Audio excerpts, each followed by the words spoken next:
सामाजिक न्याय के प्रबल पक्षधर और ओजस्वी चिंतक बाबा साहेब अम्बेडकर की 126वीं जयंती है। देश के सर्वोच्च सम्मान भारत रत्न से सम्मानित बाबा साहब का जन्म 14 अप्रैल 1991 को मध्य प्रदेश के मऊ में हुआ था। वे राम जी और भीमा बाई की संतान थे। भीमराव अंबेडकर ने अपने बचपन से असमानता का दर्द झेला था। यही वजह है कि उन्होंने एक ऐसे समाज की कल्पना की थी जहां सब बराबर हो, ऊंच नीच का कोई भी भेदभाव ना हो और सभी नागरिक गरिमापूर्ण जीवन जी सके। डॉक्टर अंबेडकर ने विदेशों में शिक्षा प्राप्त की। इसके साथ ही बड़ौदा के राजा के यहाँ उच्च पद पर भी थे। इसके बावजूद वे गांव से जुड़े रहे। उनका कहना था, गांव भारतीय जीवन की धुरी है, इसलिए सुधार की शुरुआत गांव से ही हो। बाबा साहब ने अपनी पूरी जिंदगी समाज के उपेक्षित, दलित, शोषित वर्गों की खुशहाली और उनके स्वाभिमान की रक्षा में लगाई। बाबा साहब अक्सर कहते थे, शिक्षित बनो, संगठित रहो और संघर्ष करो।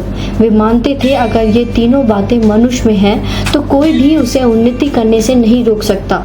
अंबेडकर ने वंचित वर्ग को सामाजिक, आर्थिक और राजनीतिक अधिकार दिलाने में अहम रोल अदा किया। राजनीतिक और सामाजिक स्वतंत्रता के पक्षधर रहे बाबा साहब का कहना था, जब तक आपको सामाजिक स्वतंत्रता नहीं मिलती तब तक कानून चाहे जो भी स्वतंत्रता दे दे वो किसी काम की नहीं होगी। डॉक्टर अंबेडकर भारतीय संविधान के जनक माने जाते हैं। उन्होंने हिंदी कोड बिल बनाने में खूब मेहनत की, लेकिन उसे काट छाट कर पारित किया गया। इससे आहत अंबेडकर ने विधि मंत्री पद से इस्तीफा दे दिया था। बाबा साहब ने भले ही संविधान में पश्चिमी मॉडल अपनाया हो, लेकिन उनकी मूल भावना भारतीय थी। लंदन स्कूल ऑफ इकोनॉमिक्स में पढ़ाई के दौरान बाबा साहब का लिखा शोध प्रबंध द प्रॉब्लम ऑफ रूपी मौजूदा समय में भी प्रासंगिक है।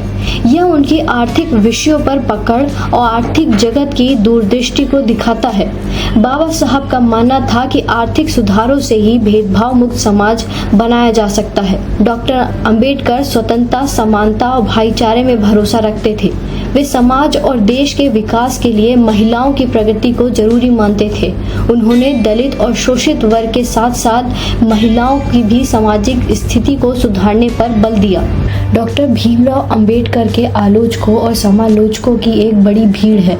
किस ओर ज्यादा लोग हैं इसे तय कर पाना मुश्किल है। डॉक्टर गोपाल कृष्ण गांधी कहते हैं कि अपने निधन के लगभग 6 दशक बाद भी डॉक्टर BR अम्बेडकर भारत के किसी भी राजनीतिक नेता, मरे हुए या जीवित से ज्यादा जीवित, सम्मानित, याद किए जाने वाले नेता हैं।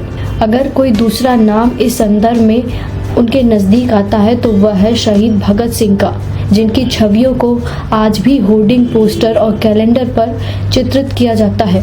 सुनिए संभाजी भगत का दलित प्रतिरोध परंपरा का गीत, या जिसे भीम गीत भी कहते हैं। देवों की जन्म भूमि ठहराने वाले पंडे, ये पॉलिटिकल गुंडे, ये संसदीय पंडे। इलेक्शन का ईश्वरों से पंगा कई करे,